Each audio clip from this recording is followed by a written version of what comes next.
Саламатсыңдар ма оқушылар? Мен Оспанова Гүлмарал, номері 195 мектеп гимназиясының қазақ тілі мен әдебиеті пәнінің мұғалімімін. Сендерге ұсынатын жаңа сабағым әдебиет пәнінен толғауы 90 қызыл тіл бөлім бойынша Шортанбай Қанайұлының Зар заман толғауы. Осы сабақ бойынша сендердің білетіндерің әдеби шығарманың идеясы, мазмұны, көркемдегіш құралдардың метафора, эпитет, теңеу тағы басқалардың қолданылуы.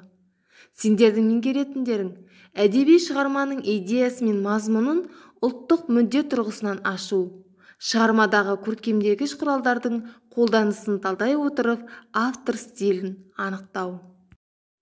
Балалар, бүгінгі сабақты проблемалық сұрақтар арқылы бастаймын. Толғау дегеніміз не? Зар заман қай кезеңдерді қамтиды? Зар заман толғауының идеясы қандай? Шортанбай Қанайұлы кім? Сабағымыздың өн бойында сендер зар заман, ақыр заман, тар заман, буыршын, қоңсы ұғымдарымен толғауды талдау барысында кеңінен түсінетін боламыз.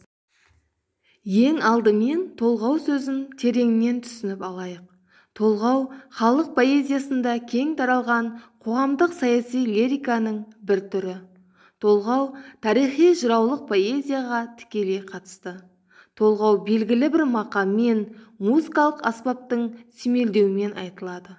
Сонымен қатар толғау философиялық ой қорытудың ұлттық үлгісі.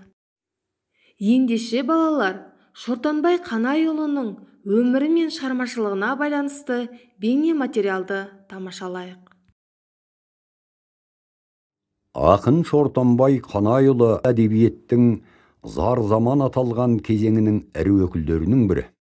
Ол бүкіл өмірі мен ақындық дарынын туған халқының Ресей отаршылдығынан тартқан ауыр халін, оның келешегінің мән-жайын жырлауға арнады.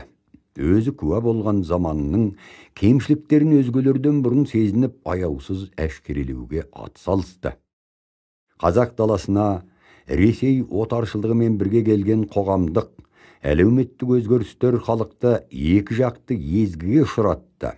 Ең алдымен елді жерінен, бас бостандығынан ажыратса, екіншіден рухани құндылықтарынан алшақтатты. Ата-бабалардан келе жатқан салт дәстүрден, тілден, діннен, имандылықтан, ынтымақ бірліктен қол үздіре бастады.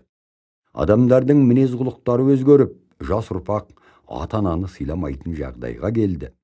Елді парақорлық, бақталастық, билік құмарлық сияқты келеңсіз өзгерістер жайлайды. Осыны көзбен көріп, жүрегі қанжылаған ақын бұл тығырықтан құтылар жол іздейді. Оны таба алмағандықтан сол өзі өмір сүріп отырған заманнан көреді. Қазақ қоғамындағы жат қылықтардың бәрін ақыр заманның белгісі деп түсінеді. Шортанбай ақынның зар заман өлеңдер топтамасы бір дәуірдің айнасы.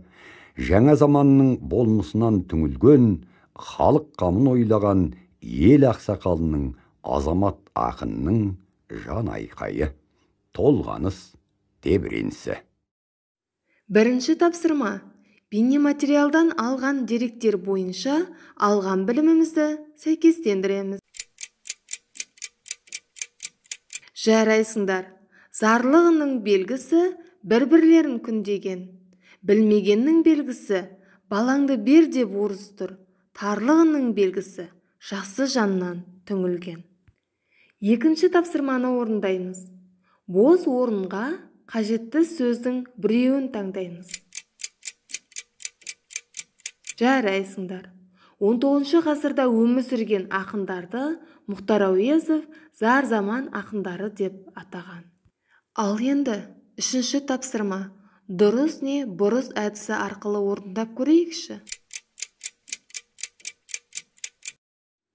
Жарайсыңдар. Толғау философиялық ой қорытудың ұлттық үлгісі.